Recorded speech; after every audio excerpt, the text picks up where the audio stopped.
Ang isang individual sa isinagawang buy-bust operation ng Mati City Police Station sa Purok 2, Sitio Magum, Barangay Macambol, Mati City nito lamang Oktubre 1 taong kasalukuyan.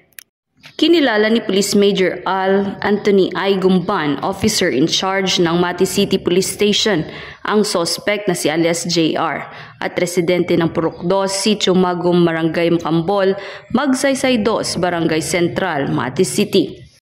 Ayon kay Police Major Gumban, naaresto ang suspect sa pinagsanib puwersa ng mga tauhan ng Mati City Police Station at Philippine Drug Enforcement Unit.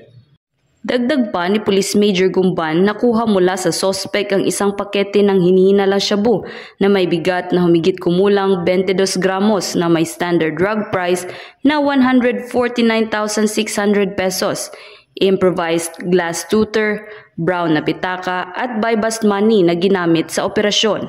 Kasalukuyang nakakulong ngayon ang suspect sa Mati City Police Station upang dumaan sa tamang disposisyon at mahaharap sa kasong paglabag sa RA 9165 o Comprehensive Dangerous Drugs Act of 2002. Samantala, ang laban kontra kriminalidad ay patuloy na pinapaigting ng Police Regional Office 11 sa pamumuno ni Regional Director, Police Brigadier General Leon Victor Zamora Rosete, alisunod sa kampanya ng Bagong Pilipinas na panatilihin ang kapayapaan at kaayusan tungo sa pagsulong ng bansa.